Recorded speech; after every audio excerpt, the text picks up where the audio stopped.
Ya, saya ucapkan terima kasih kepada ibu-ibu dan bapak-bapak yang sudah mau meluangkan waktu hari ini demi mengikuti presentasi kami, yaitu diseminasi budaya positif di sekolah.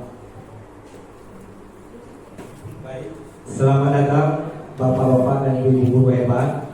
Di sini presentasi kami ini bukan berarti kami sudah lulus guru penggerak dan mengikuti pendidikan guru penggerak kami sudah bisa semuanya, tidak, ibu-ibu.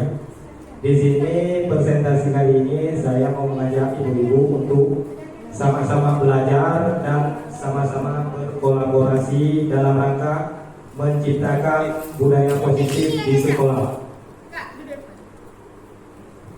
Adapun tujuan destinasi saya hari ini adalah yang pertama untuk memenuhi tugas aksi nyata modul 1.4 budaya positif saya, dan yang kedua berbagi ilmu yang diperoleh dari kegiatan pendidikan guru penggerak tentang penerapan budaya positif di sekolah, dan yang ketiga merancang keyakinan kelas bersama siswa. Di sini dapat kita lihat tujuan pendidikan. Adapun tujuan pendidikan menurut Ki Hajar Dewantara adalah tujuan pendidikan adalah menuntut segala kodrat yang ada pada anak agar mereka mencapai keselamatan dan kebahagiaan yang setinggi-tingginya, baik sebagai murid maupun sebagai anggota masyarakat. Jadi tugas kita guru di sini hanya menuntun anak seperti yang dikatakan Ki Hajar Dewantara, bahwa siswa itu bukan kertas kosong, melainkan kertas samar-samar. Maka tugas kita dari guru adalah menebalkannya. Jadi setiap anak ini sudah memiliki potensi diri mereka masing-masing. Tugas kita guru adalah menuntun dan mengeluarkan potensi tersebut sehingga anak-anak tersebut bisa mencapai kebahagiaan yang setinggi-tingginya. Ya, di sini pengertian budaya positif. Budaya positif adalah suatu kebiasaan yang bernilai positif. Di dalamnya mengandung sejumlah kegiatan yang mampu menumbuhkan karakter murid. Di sini di setiap sekolah masing-masing kita sudah melakukan kebiasaan-kebiasaan yang positif. Ini tujuannya adalah untuk menciptakan murid-murid yang berkembang menjadi pribadi yang kritis, penuh hormat, tanggung jawab sesuai dengan profil pelajar Pancasila. Jadi budaya positif di sini memiliki urgensi dalam pembentukan karakter dan nilai untuk siswa. Karena kenapa? Lingkungan yang positif akan menciptakan siswa-siswa yang positif. Jadi tujuan adanya budaya positif adalah agar anak-anak dapat tahu bagaimana hal-hal yang memang baik dan tidak untuk dilakukan. Di sini dapat kita lihat bahwa konsep-konsep inti modul budaya positif. Ya, seorang guru yang baik harus memiliki kemampuan dalam mewujudkan budaya positif di sekolah. Dan budaya positif tersebut dapat dijalankan dengan menerapkan konsep-konsep inti. Adapun konsep inti tersebut yaitu perubahan paradigma belajar, disiplin positif, memahami perilaku manusia, posisi kontrol guru, keyakinan sekolah atau kelas, dan segitiga restitusi. Baik, kita masuk ke yang pertama yaitu perubahan paradigma belajar. Kenapa belajar ini terus berubah dari tahun ke tahun? Mengingat adanya kebutuhan siswa yang berbeda-beda. Kita lihat ada dua pendidikan di sini. Ada pendidikan zaman kolonial Belanda yang tujuannya adalah rakyat hanya diajari berhitung, menulis, dan membaca seadanya untuk kepentingan kolonial Belanda. Kenapa? Pada masa kolonial Belanda tersebut mereka mengajari rakyat Indonesia untuk bisa menulis, berhitung, dan membaca agar bisa dipakai jasanya dengan bayaran yang sangat murah. Inilah tujuan pendidikan pada zaman kolonial Belanda. Sedangkan pendidikan paradigma baru, pendidikan berpusat pada murid untuk mencapai kebahagiaan lahir dan batin yang setinggi-tingginya. Di sini kita ketahui bahwa pembelajaran hari ini dituntut siswa untuk lebih aktif dibandingkan guru. Jadi pembelajaran yang berorientasi pada penguatan kompetensi dan pengembangan karakter yang sesuai dengan nilai-nilai Pancasila. Pembelajaran paradigma baru memastikan praktik pembelajaran yang berpusat pada murid. Inilah tugas guru, bagaimana menciptakan sebuah model pembelajaran yang memang harus berpihak kepada murid. Kita lihat profil pelajar Pancasila. Di sini ada 6 profil pelajar Pancasila. Yang pertama, beriman, bertakwa pada Tuhan Yang Maha Esa. Yang kedua, kebinekaan global. Yang ketiga, bergotong royong. Keempat, kreatif. 5, bernalar kritis. Dan yang terakhir adalah mandiri. Inilah tujuan dari pendidikan yang ingin dicapai. Dan yang kedua adalah disiplin positif. Seorang guru yang baik harus memiliki kemampuan dalam mewujudkan budaya positif di sekolah masing-masing. Dan apabila ada guru yang memang belum memiliki kemampuan dalam mewujudkan budaya positif, apakah disebut dengan guru yang tidak baik? Belum tentu juga. Mungkin guru tersebut belum sempat atau belum merancang dalam penerapan budaya positif di sekolah. Selanjutnya, disiplin positif lebih fokus pada disiplin internal yang memungkinkan siswa mengontrol tindakan mereka sendiri. Jadi disiplin positif di sini adalah siswa harus sadar apa yang mereka lakukan, apakah itu baik atau tidak, sehingga tercapailah disiplin positif. Dengan disiplin diri, siswa dapat memahami dan menyadari tindakan mereka berdasarkan motivasi. Di sini motivasi ada dua. Yang pertama intrinsik, yang kedua ekstrinsik. Motivasi perilaku manusia. Motivasi adalah dorongan yang timbul pada diri seseorang secara sadar atau tidak sadar untuk melakukan sesuatu tindakan dengan tujuan tertentu. Jadi di sini dia sadar atau tidak dalam melakukan sesuatu itu, itulah disebut dengan motivasi karena dia memiliki tujuan tertentu. Seorang guru harus mampu memahami macam motivasi perilaku manusia, maka guru dapat memilah motivasi tersebut menjadi dua. Dapat kita lihat bahwa motivasi itu terbagi dua, ada yang ekstrinsik dan ada yang intrinsik. Adapun motivasi yang berasal dari luar yang disebut dengan ekstrinsik, dapat kita lihat di sini murid melakukan disiplin diri karena takut dihukum atau menghindari hukuman. Ini membuat murid apabila dia diberi hukuman maka dia akan melakukan disiplin. Tapi apabila di suatu tempat tidak ada aturan atau larangan maka dia tidak melakukan. Ini adalah motivasi ekstrinsik yang memang tidak baik bagi siswa.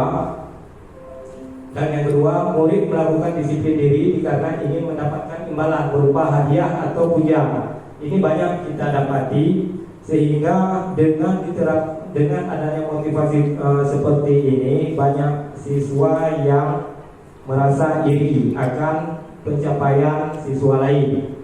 Sedangkan motivasi intrinsik di sini yang berasal dari dalam diri, menghargai nilai-nilai kebajikan diri sendiri. Jadi dia sudah tahu bagaimana apa hal yang baik dan yang tidak.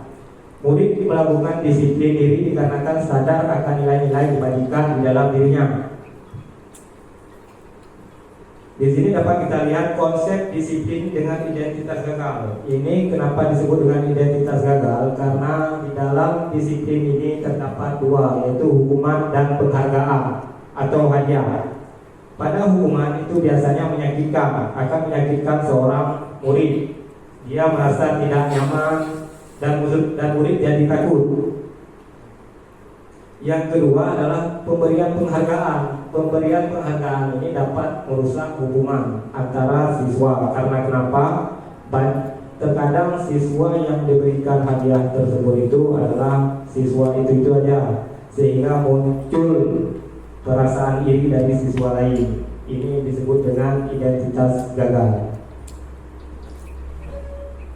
Sedangkan kita lihat bagaimana konsep disiplin dengan identitas sukses. Ada dua, yang pertama konsekuensi, yang kedua adalah restitusi. Pada konsekuensi di sini kita penguatan jangka pendek, artinya murid ini kita kuatkan dulu karakternya, dan apabila perlu maka kita lakukan monitoring berkelanjutan dan memberikan stimulus respon sehingga siswa tersebut tidak merasa direndahkan atau disalahkan. Dan yang kedua adanya restitusi. Yang pertama, murid bertanggung jawab atas perilakunya, dan selanjutnya fokus pada pemecahan masalah jangka panjang. Murid menghormati dirinya dan orang lain, dan adanya teori kontrol. Dan yang terakhir, murid bersemangat memperbaiki kesalahan. Pada restitusi ini, kenapa dianggap sebagai identitas sukses? Karena di sini kita tidak langsung menjatuhkan hukuman kepada anak atau menuduh anak itu berbuat salah, tetapi ada tahap-tahap yang akan kita lakukan di sini.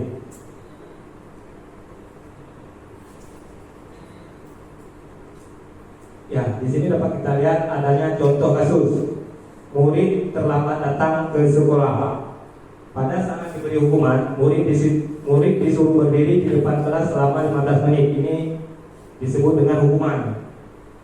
Guru marah-marah terhadap murid sehingga murid menjadi takut, dan murid disuruh menulis, "Saya tidak akan terlambat lagi sebanyak 100 kali." Ini mungkin dulu ya.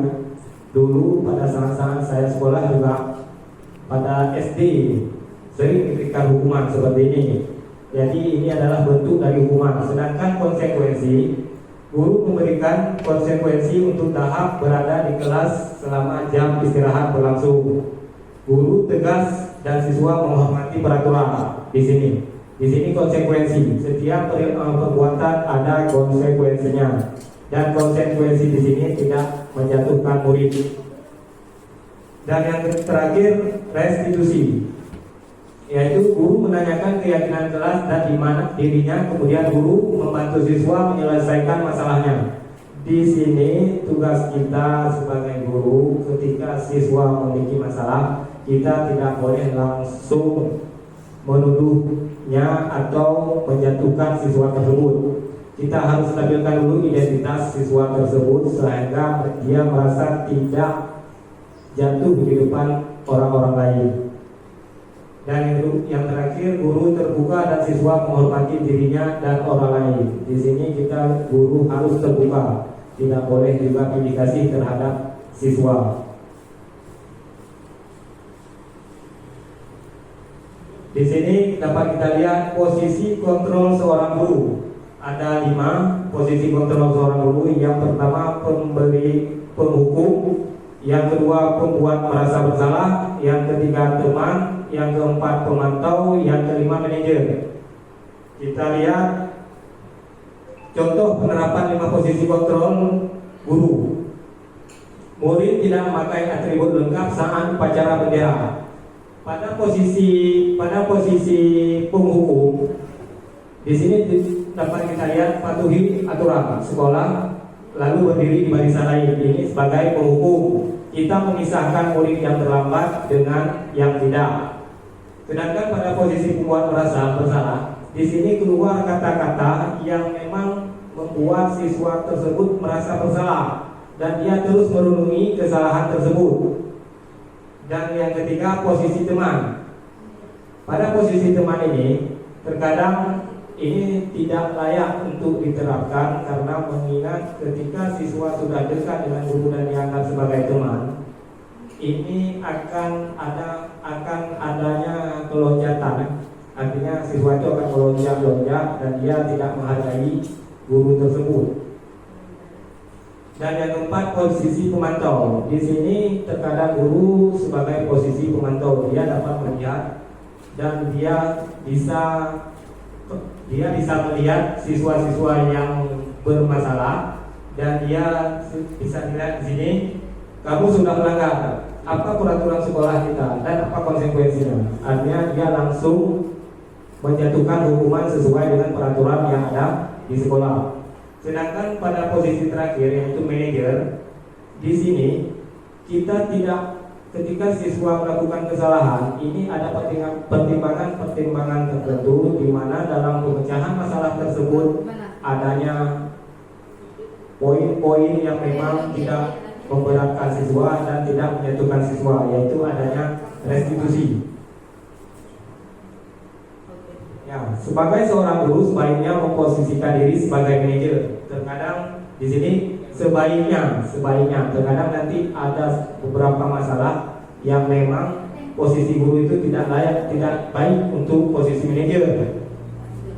Dapat kita lihat, guru berbuat sesuatu bersama murid, mempersilahkan murid mempertanggungjawabkan perilakunya dan mendukung murid agar dapat menemukan solusi atas permasalahannya sendiri. Artinya di sini guru hanya menuntut, jadi siswa tersebutlah yang akan mencari solusinya. Posisi manajer mengacu pada restitusi yang dapat menjadikan murid sebagai manajer bagi dirinya sendiri sehingga terciptanya identitas positif atau keberhasilan pada murid. Di sini murid tersebut menjadikan manajer bagi dirinya sendiri, di mana permasalahan yang sudah dia buat dia selesaikan sendiri. Tugas kita hanya menuntut. Dan yang kelima adalah keyakinan kelas.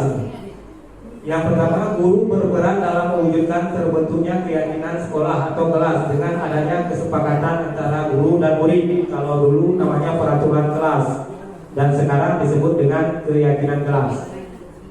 Keyakinan kelas berupa pertanyaan yang mudah diingat, dipahami dan harus diterapkan di lingkungan sekolah. Di sini dapat kita lihat proses pembuatan keyakinan kelas antara guru bersama murid. Yang pertama, berdiskusi tentang peraturan kelas. Dulu kita sebutnya peraturan kelas. Ketika peraturan kelas tersebut sudah ada, maka kita rumuskan tentang peraturan kelas, dan selanjutnya peraturan kelas tersebut menjadi keyakinan kelas. Dari peraturan kelas tersebutlah kita ubah menjadi keyakinan kelas. Dan yang terakhir adalah menerapkannya atau menempelkan keyakinan kelas tersebut di kelas kita masing-masing. Pada proses pembuatan keyakinan kelas di sini, fungsi guru adalah membuat kesepakatan antara siswa dan murid sehingga siswa dan murid dapat menyepakati apa yang memang mereka inginkan untuk menjadi kelas idaman.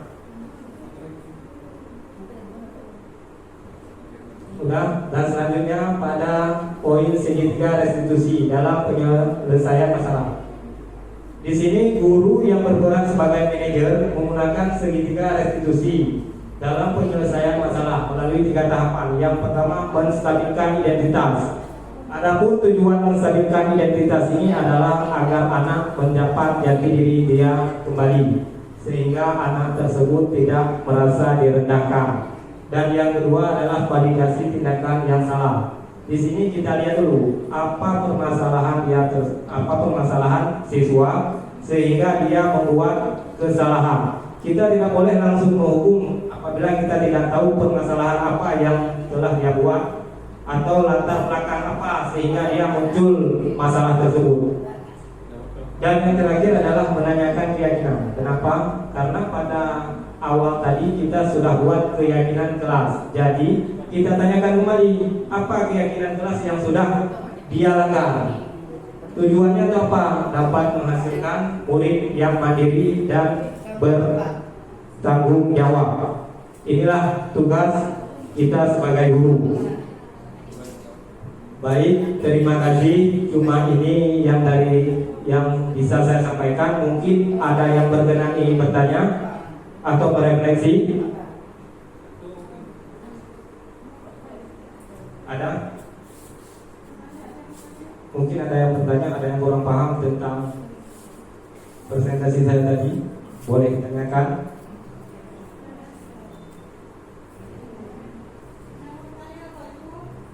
Ada?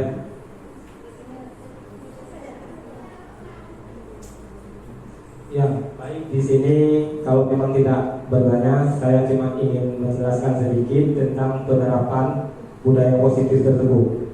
Dalam penerapan budaya positif ini, kita harus mulai dari diri kita sendiri. Kenapa? Karena guru itu adalah role model bagi murid. Jadi guru tersebut adalah model atau panutan bagi murid. Jika guru tersebut tidak menerapkan budaya positif, maka murid jangan harap untuk menerapkannya juga. Maka di sini fungsi guru sangat besar. Jadi berperilakulah seperti guru yang menjadi panutan bagi murid. Inilah kunci dalam penerapan budaya positif. Kenapa saya bilang demikian? Karena guru itu adalah panutan. Banyak siswa melihat guru sehingga ada nanti istilah guru, istilah nama-nama baru pada siswa untuk guru. Kenapa? Karena dia lihat apa yang dia lihat itu yang akan dia katakan. Misalnya dia melihat bapak itu rambutnya panjang, mungkin muncul nama di antara murid bapak gondrong. Itu kenapa? Karena guru adalah model. Dia melihat, oh berarti bapak itu bisa panjang rambut, saya juga panjang rambut. Maka di sini penting bagi guru dalam penerapan budaya positif adalah dimulai dari diri kita sendiri. Saya rasa cuma sekian dari saya, lebih dan kurang saya mohon maaf. Assalamualaikum warahmatullahi wabarakatuh.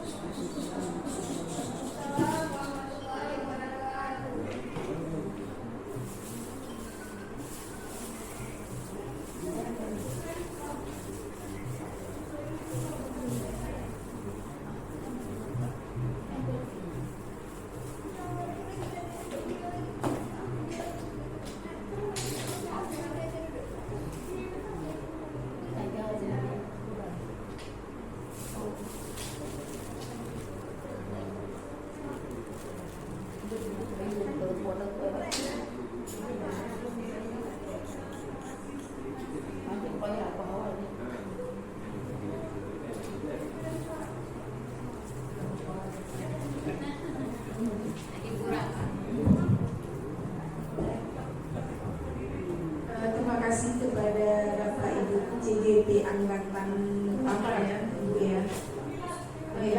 Baik, terima kasih kepada Bapak Ibu CGP yang sudah mendiseminasikan tentang budaya positif. Semoga hasil diseminasi ini dapat menjadi masukan kepada kita semua bagaimana cara kita menumbuh kembangkan budaya positif di sekolah. Sekali lagi kita ucapkan terima kasih. Dengan demikian setelah berakhirnya presentasi diseminasi ini, maka berakhir pula acaranya pada hari ini. Saya ucapkan terima kasih. Assalamualaikum warahmatullahi wabarakatuh.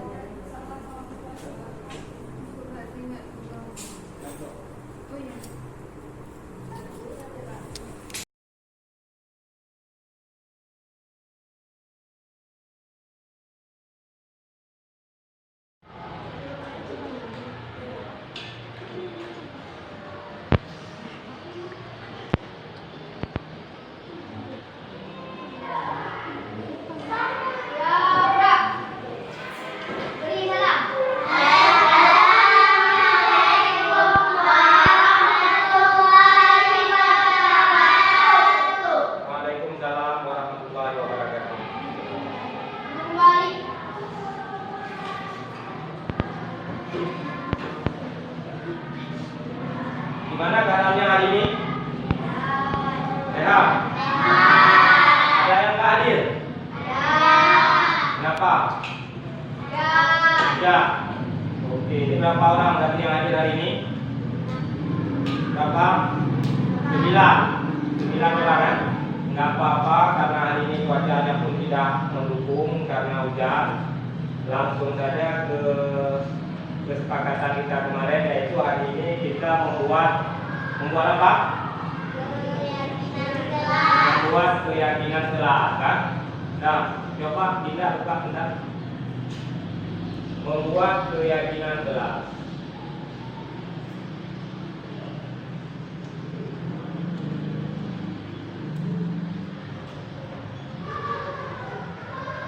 Oke, nampak semua?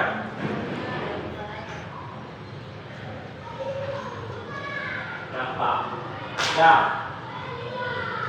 Implementasi budaya positif di sekolah melalui keyakinan kelas di SD Negeri 3 Tersebut. Sebelumnya pernah kalian dengar tentang keyakinan kelas? Ada? Siapa yang pernah mendengar tentang keyakinan kelas? Ada sebelumnya? Kalau kesepakatan kelas ada? Ada. Ya, jadi hari ini kita lihat keyakinan kelas. Kita nanti Bapak jelaskan tentang keyakinan kelas. Ini kita lihat latar belakangnya dulu. Nah, di sini budaya positif di sekolah ialah nilai-nilai, keyakinan dan kebiasaan-kebiasaan di sekolah yang berpihak pada murid agar murid dapat berkembang menjadi pribadi yang kritis, penuh hormat dan bertanggung jawab. Kira-kira sudah sampai kelas 5 ini, kira-kira apakah ada rasa hormat dan rasa tanggung jawab di diri kalian? Ada? Ada, baik. Sekolah idealnya menjadi tempat yang aman dan nyaman bagi murid. Hal ini sejalan dengan filosofi pemikiran Ki Hajar Dewantara, yaitu pembelajaran di sekolah harus dapat membawa murid memperoleh kebahagiaan setinggi-tingginya melalui Merdeka Belajar. Di sini kita sudah menggunakan kurikulum Merdeka, makanya namanya tadi jadinya keyakinan kelas. Kalau dulu kita sebutnya dengan kesepakatan kelas yang pernah kita tempel di belakang. Bentuknya itu kesepakatan kelas, dan hari ini kita buat keyakinan kelas sama-sama. Nah, salah satu cara yang dapat dilakukannya dengan membangun budaya positif. Keyakinan kelas ini harus dibangun dengan budaya positif, tidak boleh negatif, karena ini adalah keyakinan kelas yang akan menjadi pribadi, yang akan nantinya kalian menjadi pribadi yang kritis, penuh hormat dan bertanggung jawab. Ya. Adapun tujuan Bapak membuat keyakinan kelas ini itu apa? Inilah yang pertama, menumbuhkan budaya positif dengan menanamkan nilai-nilai kebajikan dan keyakinan dan kesepakatan kelas yang sudah dibuat. Hari ini kita buat keyakinan kelas, yaitu antara kalian dan diri kalian sendiri. Bukan untuk Bapak, tapi untuk kalian. Apa yang sudah kalian buat nanti kita sepakati sama-sama. Nah, yang kedua, menumbuhkan nilai-nilai profil pelajar Pancasila pada diri peserta didik dalam proses pembelajaran. Nilai-nilai profil pelajar Pancasila. Masih ingat? Apa saja profil pelajar Pancasila? Apa yang pertama, beriman dan bertakwa kepada Tuhan Yang Maha Esa. Kemudian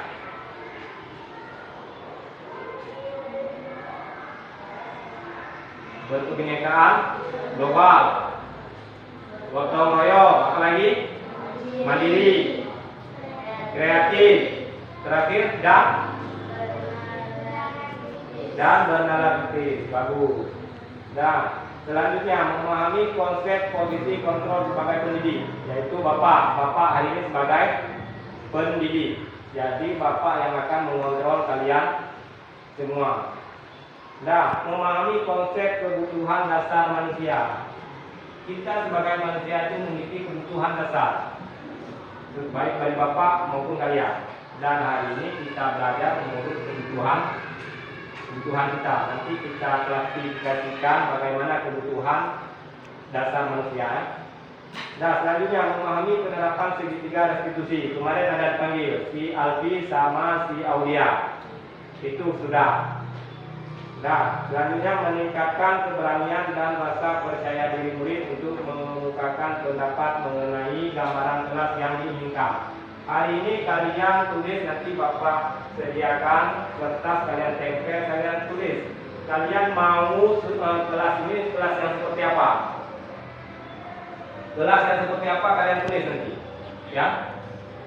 Selanjutnya menumbuhkan motivasi intrinsik murid. Intrinsik ini adalah motivasi dari dalam diri kalian. Selanjutnya mewujudkan pembelajaran yang berpihak pada murid. Menumbuhkan budi pekerti yang baik, tanggung jawab, disiplin dan komitmen. Mengajarkan murid menjadi solusi dari suatu permasalahan. Nah, jadi kalian tanya, apa itu keyakinan kelas? keyakinan kelas adalah salah satu disiplin positif yang bisa kita terapkan dalam membangun budaya positif di sekolah. Dengan adanya keyakinan kelas di setiap kelas diharapkan dapat mewujudkan tujuan pendidikan yang berorientasi kepada profil pelajar Pancasila. Paham? Nah, di sini keyakinan kelas adalah salah satu disiplin positif. Artinya segala sesuatu yang kita kerjakan di kelas ini yang mencerminkan sikap disiplin positif bagi kita. Tadi Bapak sudah jelaskan bahwa kalian mau membuat suasana kelas yang seperti apa. Itu terserah kalian. Nanti kita sepakati sama-sama ya. Oke. Ya, ini contoh daripada keyakinan kelas. Ini contoh. Adanya budaya 5S. Tahu 5S? Senyum, sapa, salam, sopan dan santun. Nah, menjaga kebersihan dan keindahan kelas. Mematuhi protokol kesehatan, yaitu cuci tangan, karena kita adalah sekolah sehat. Nah, berbicara dengan guru atau wali kelas apabila ada masalah di dalam kelas. Kalian ceritakan apa yang menjadi masalah. Ini punya orang, nanti kita buat bagaimana punya kita. Kita menginginkan kelas seperti apa itu terserah sama diri kita. Nanti ada saatnya. Nah, yang terakhir peduli sesama dan menjaga solidaritas. Oke. Nah, paham ya? Bagaimana bentuk-bentuk dari keyakinan kelas. Nah, sudah habis. Ini materi untuk keyakinan kelasnya sudah habis. Dasarnya kita buat keyakinan kelas kita. Sebelumnya sudah mengerti kan bagaimana bentuk-bentuk dari keyakinan kelas? Kalian ngerti? Sudah? Arif, pegang kan?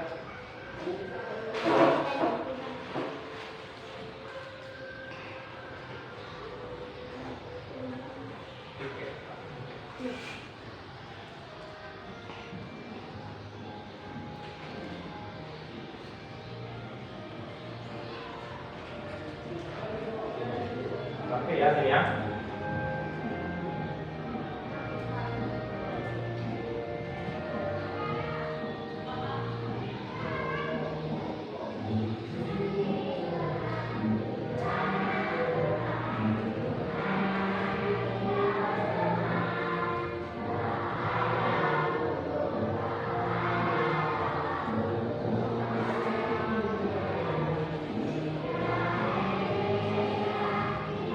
Nah, di sini Bapak, ini namanya kertas peno atau kertas buram.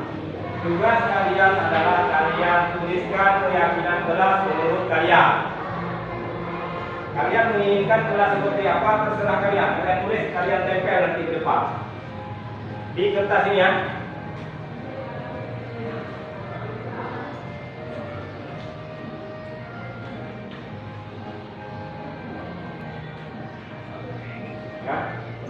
Nah, tulis, terserah kalian. Kita lihat nanti satu-satu dan kita sepakati, ya, apa yang keyakinan kita.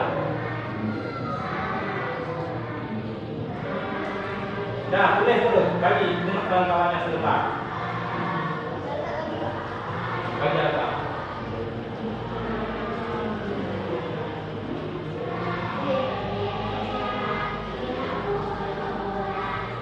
Nah, tadi kalian sudah melihat bagaimana bentuk dari keyakinan kelas. Hari ini kita buat bagaimana keyakinan kelas di kelas kita ini.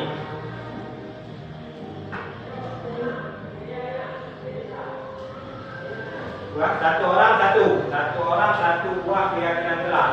Tadi kalian sudah lihat bagaimana ada yang tadi buat 5S.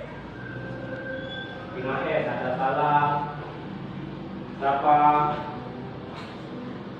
Nah, budaya 5S ini punya orang tadi. Dia menggunakan budaya 5S, yaitu senyum, sapa, salam, dan santun. Kalian tulis yang menurut kalian. Misalnya kami mau pembelajaran di akhir jam, misalnya di jam-jam agak siang, maunya di luar. Kalian tulis pembelajaran di luar sekali-kali. Atau misalnya apa, yang mau bertanya tunjuk tangan, boleh. Tidak boleh datang terlambat misalnya. Terserah. Kalau yang sudah siap silakan ditempel. Yang sudah siap silakan ditempel.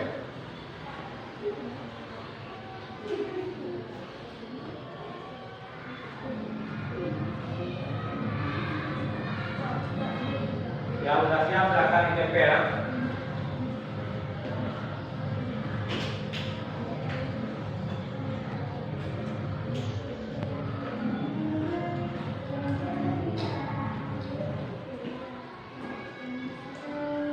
Sudah siap, sudah siap. Sudah, kalau sudah tempelkan dekatnya di sini.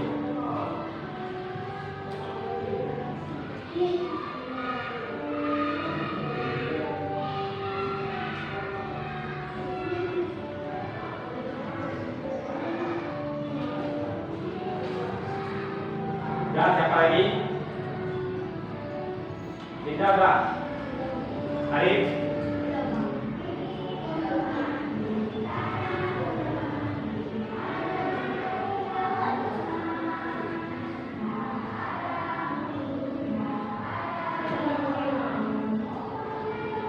Ya, boleh tempel. Ya.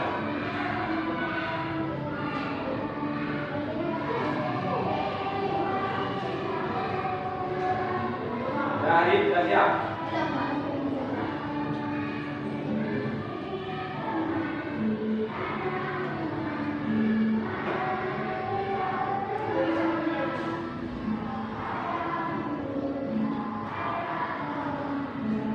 Sudah.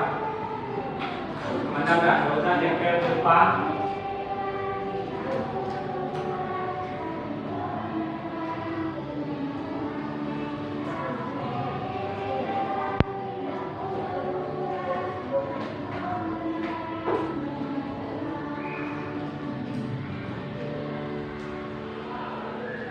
Oke, udah. Mantap dah. Kalau udah tempel ke depan.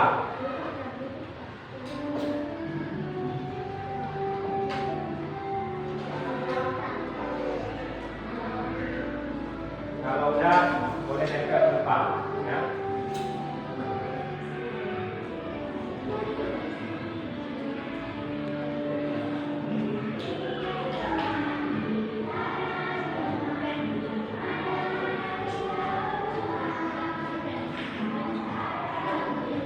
Udah, berdiam.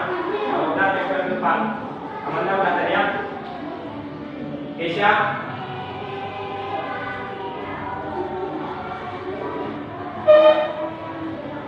Keisha udah. Udah.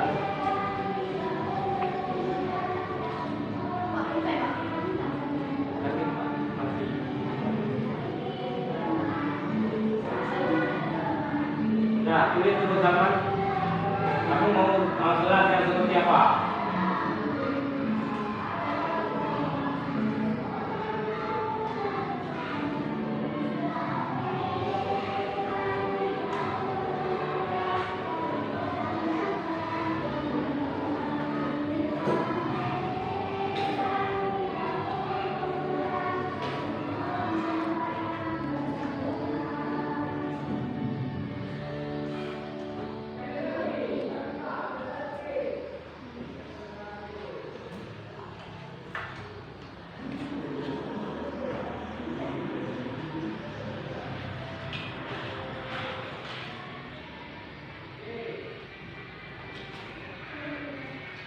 Keyakinan yang kalian tulis ini nantinya harus bisa kalian bertanggungjawabkan karena dan kalian itu kalian, ya.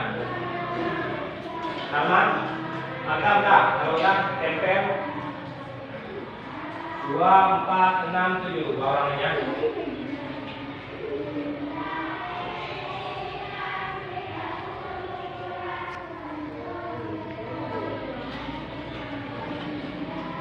Tuliskan kalian mau kelas yang seperti apa. Kalian tuliskan.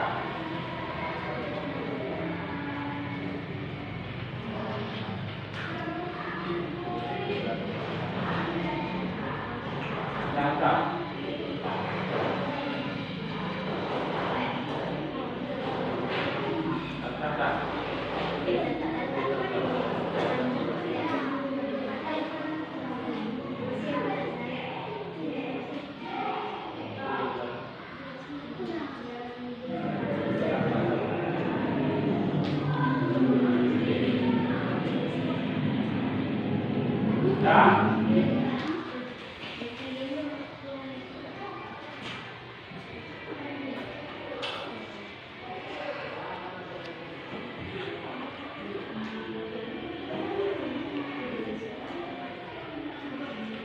Dan coba lihat ini punya keyakinan kelas yang kita lihat di orang. Ini wali kelasnya Ibu Tri ya. Nah, beliau menuliskan saya 5S, senyum, sapa, salam, sopan, dan santun. Ini kan menurut kelas mereka. Kelas kita menginginkan kelas yang seperti apa? Kelas idaman kita yang seperti apa? Kalian tulis, kalian mau kelas seperti apa?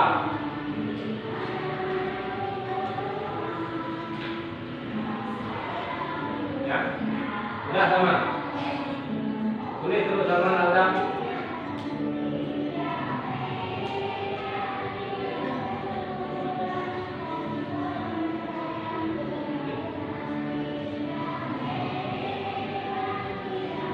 Nah kalau udah, tempel terus ke depan.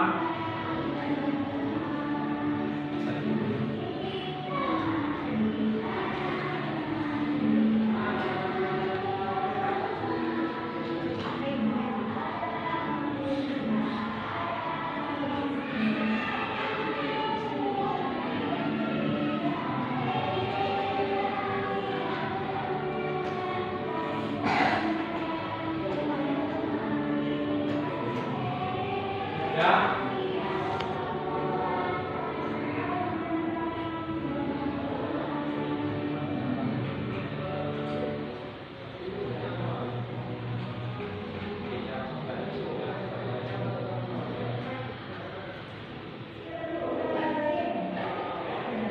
Dan coba lihat ke depan, peduli sesama dan menjaga solidaritas. Nah, hari ini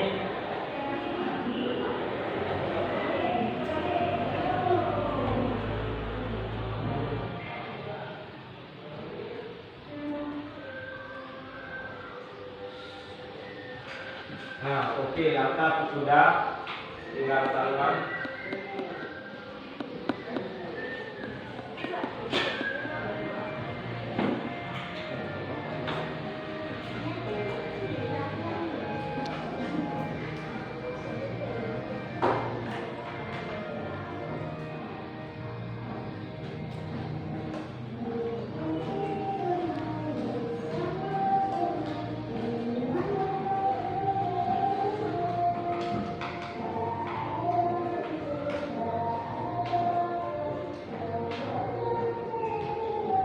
Sudah selesai semua?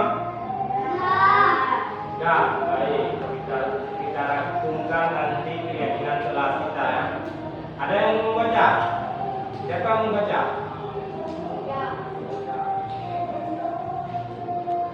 Ada yang mau baca?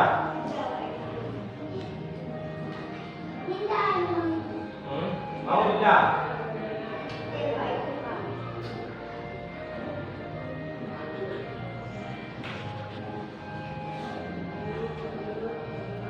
Lagi yang baca?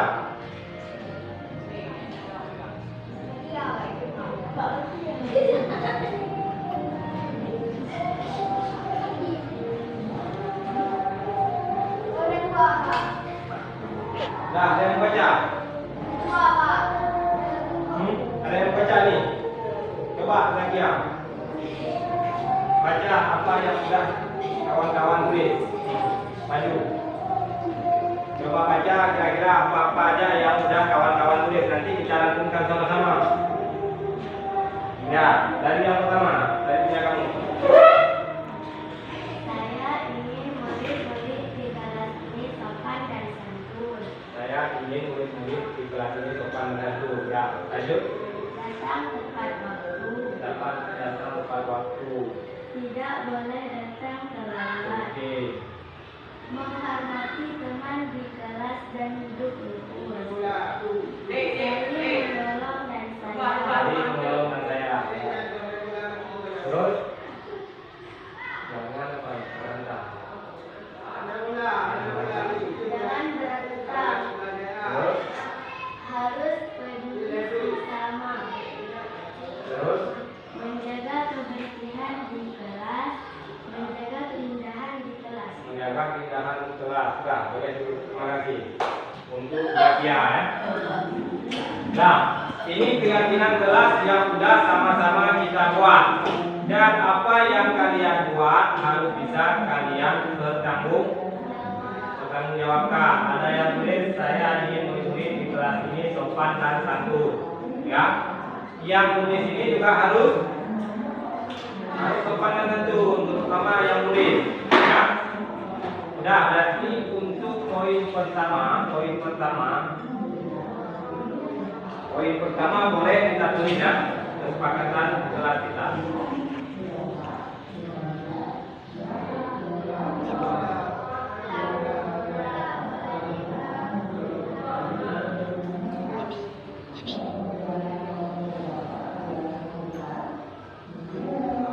Kita tulis keyakinan kelas 5B.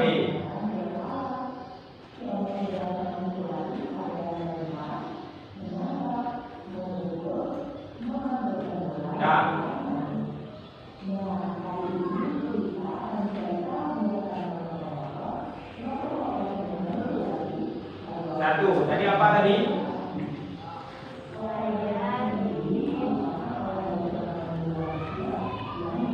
Tadi satu, pengennya kelas ini sopan santun ya, berarti kita terapkan poin pertama yaitu budaya 5S. Apa aja tadi budaya 5S? Salam. Apa lagi? Sapa dulu Bang. Sapa. Salam senyum dulu ya. Salam senyum. Sapa. Apa lagi? Sopan dan santun. Ya.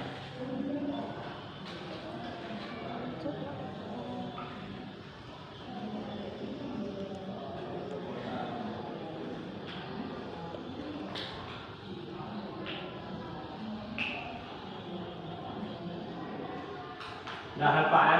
Budaya 5S. Yang kedua tadi apa lagi ya? Datang tepat waktu. Datang tepat waktu berarti di sini kita harus disiplin ya. Berarti yang kedua disiplin. Yang ketiga apa tadi? Tidak boleh datang terlambat. Berarti tidak boleh datang terlambat juga termasuk ke dalam disiplin. Selanjutnya apa lagi?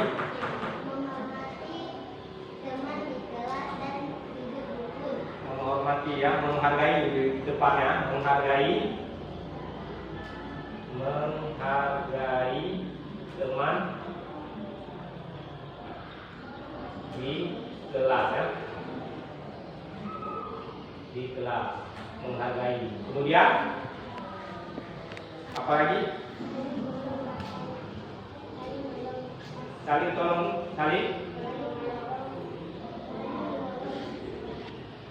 menolong ya, saling menolong ya, saling tolong menolong.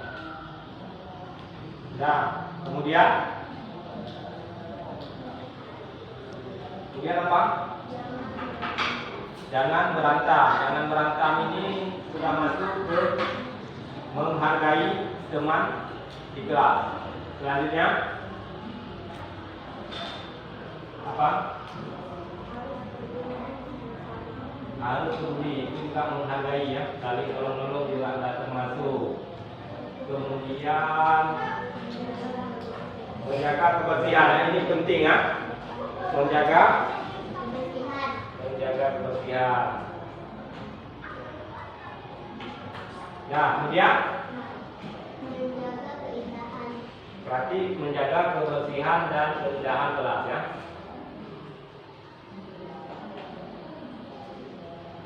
Ada yang lain? Apa lagi kira-kira yang bisa kita taruh? Yang bisa kita pakai? Ya, apa kira-kira lagi?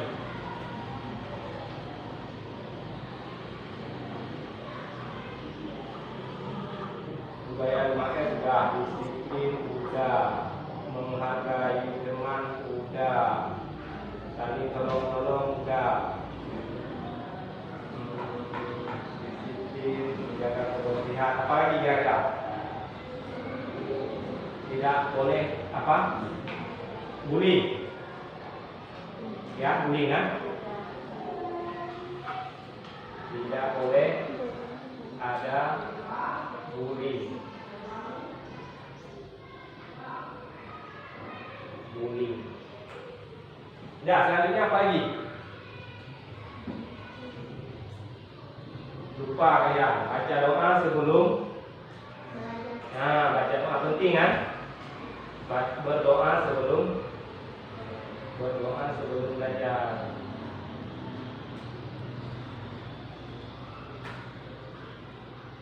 Nah, ada yang lagi? Kira-kira apa lagi? Berdoa sebelum belajar sudah, tidak boleh ada bully, tidak menjaga kebersihan dan tidak telat, sudah. Minta izin, ini minta izin kalau mau keluar, baik polisi mau kemana, berarti harus minta izin ya sebelum keluar.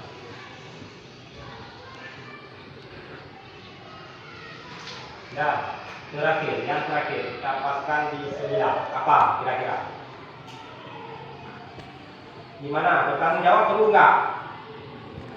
Perlu kan bertanggung jawab ini ketika guru memberikan PR ini kebiasaannya tidak mengerjakan. Makanya tentunya harus kita buat poinnya bertanggung jawab. Oke. Kira-kira ada cukup? Ada lain? Cukup? Satu lagi, boleh apa? Apa yang belum kira-kira? Budaya 5S sudah, disiplin sudah, menghargai teman sudah, saling tolong-tolong sudah, menjaga kebersihan sudah, tidak boleh ada bullying sudah, berdoa sebelum belajar, minta izin sebelum keluar, bertanggung jawab. Saya mau tambah apa kira-kira? Ada nggak? Dapat nih? Dapat, oke. Berarti ini adalah keyakinan kelas 5B. Dan ini harus diterapkan. Sudah bisa kita terapkan mulai dari sekarang. Oke? Ingat ya, nanti kita tempel di kelas, kita print. Yang pertama budaya 5S. Apa aja? Salam, senyum, sopan dan santun. Yang kedua apa? Disiplin. Disiplin ini meliputi datang tepat waktu dan pulang juga tepat waktu dan apa? Dan mematuhi peraturan yang ada di sekolah. Yaitu pakaian, misalnya kalau hari Senin disuruh pakai dasi, kalian pakai lagi, disuruh pakai dasi, kalian pakai dasi ya. Sudah, menghargai teman itulah ya. Tidak boleh kita ejek teman di sini, nggak boleh pukul kawan ya. Beli sama kawan di sini juga termasuk untuk menghargai, saling tolong-menolong. Ketika teman membutuhkan, kita juga harus saling tolong-menolong. Nah, yang selanjutnya menjaga kebersihan dan keindahan kelas. Ini bukan cuma tanggung jawab piket, tapi tanggung jawab kita semua. Tidak boleh ada bullying. Nah, di sini tidak boleh ada bullying di kelas itu. Tidak boleh bilang seorang baik itu perkataan misalnya apa yang sering diucapkan yang bisa menyakiti perasaan orang, itu tidak dibenarkan di kelas 5B. Berdoa sebelum belajar ini hal yang pertama. Hal yang pertama adalah berdoa sebelum belajar dan berdoa juga setelah Setelah belajar waktu mau pulang. Minta izin sebelum keluar. Minta izin sebelum keluar, ini perlu. Jangan nanti misalnya walaupun bukan bapak yang masuk, ada guru lain yang masuk, kalian minta izin dulu sebelum keluar, jangan keluar terus, ya. Dan yang terakhir, bertanggung jawab. Bertanggung jawab ini meliputi buku yang kalian pakai yang ada di kelas 5B, kalian letakkan tempat semula kalau sudah siap dipakai. Tidak boleh mencoret-coret buku juga termasuk. Buat tugas yang diberikan guru, ini masuk ke dalam tanggung jawab. Sepakat? Oke, kalau sudah sepakat, baik, berarti ini sudah menjadi keyakinan kelas kita. Berarti Bapak, ada yang ingin tanya sebelumnya? Gak ada? Sudah jelas? Sudah, berarti pembuatan dalam membuat keyakinan kelas ini sudah bisa Bapak akhiri, dan perlu kalian ingat bahwa keyakinan kelas yang sudah kalian buat ini dan kalian sepakati harus benar-benar dijalankan. Siap?